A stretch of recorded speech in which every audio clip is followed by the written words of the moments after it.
It's now my privilege to introduce to you Michael Galovic, the artist who will come to see some of his work. A brief history of Michael. Michael was born in Belgrade, Yugoslavia, and graduated from the Belgrade Academy of Arts in 1974. That's 50 years ago this year. He had started painting icons in 1970 under the influence and guidance of his stepfather, himself a painter, conservator and restorer of old icons and frescoes in Serbia. After graduation, Michael decided to follow a personal quest for seeing the world and learning other languages, which he did, spending time particularly in Spain, Libya, Iraq, Gabon and Ivory Coast. He continues to still seek new experiences and learn new languages and is currently studying Japanese, hence why some of the others are with him today. Michael's icons and work have been recognised across the Christian spectrum, with accolades and thanks given for his works by notables such as Pope Benedict XVI, Pope Francis, the current one, and the Archbishop Roman Williams. The first major monograph of Michael's art was published in late 2006, and the second and much more comprehensive is now in print and should be presented in public in July 2024 to be launched here. Welcome Michael to speak to us this afternoon and invite him to share a little bit more about his work.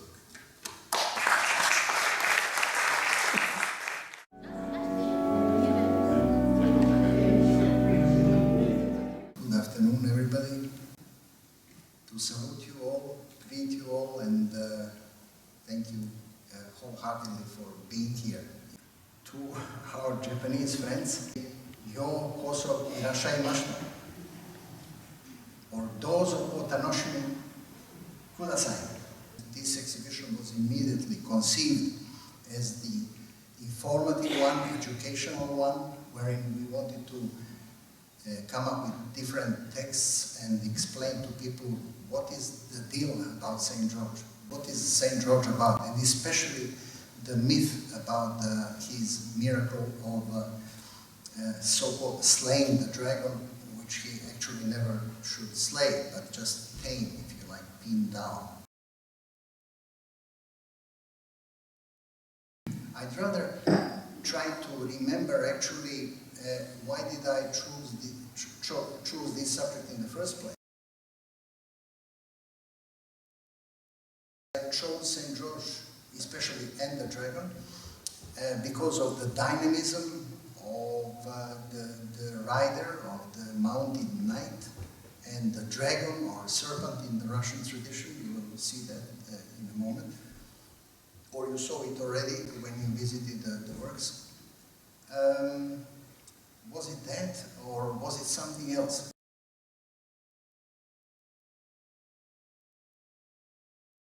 And then suddenly I remembered that 50 years ago, just before the graduation, as Father Michael said, in June 1974, I made an icon of St. George, just half-figured, not mounted, without horse, and took it to somebody who was then chief of conservation and restorers department in the National Museum in Belgrade. I just wanted his opinion because he's somebody who has seen hundreds and hundreds of icons and he really knew what to think and what to say. So he looked at the icon and said, well, cleverly done, but not masterly.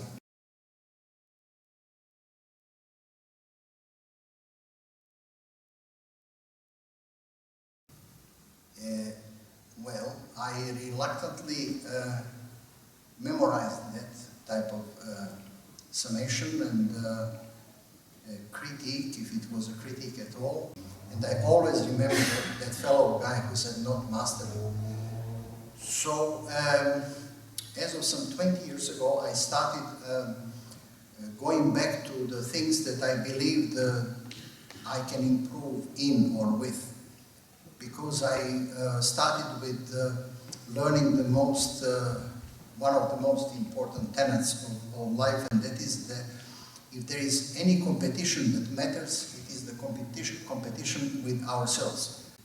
So I would take on things per themes. So I did the exhibition on Christ, the Son of Man in Stratfield years ago. Again, the experiments, exploration and expansion in gold. Then the exhibition on angels in Canberra and here with Father Michael.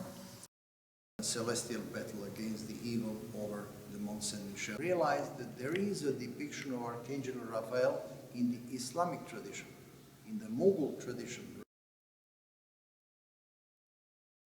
And now I dedicated over a year to making the body of work on St. George, and mostly St. George and the Dragon.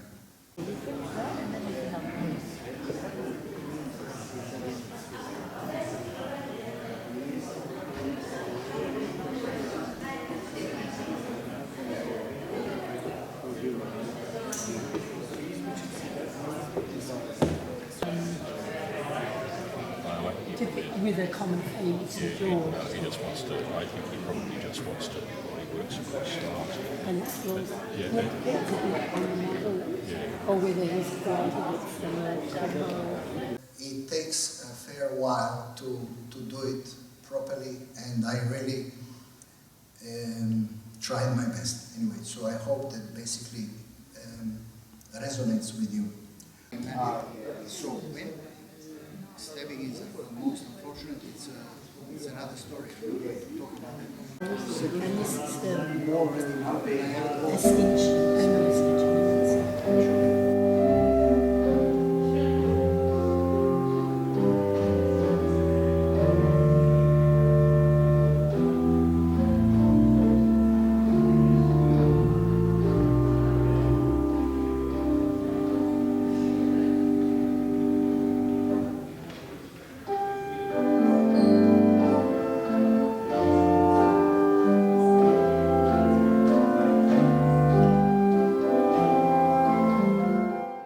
So what next?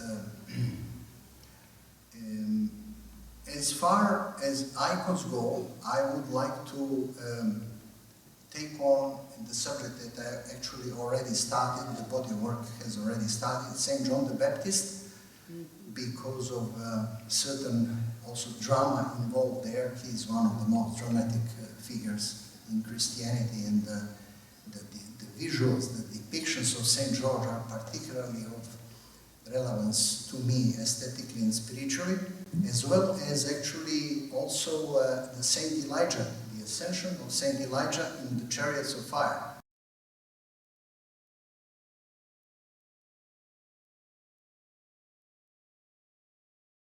But I have some other projects which are much bigger, and they are not icons, they are basically, it's about the battle of good and evil, which is broad enough to be kind of vague.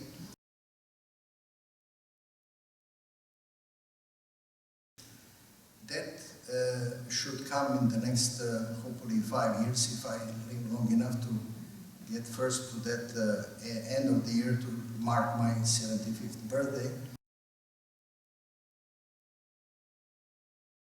My main project outside of these artworks and icons, it is my second book or monograph that is now in the press. So enjoy, and thank you for being here.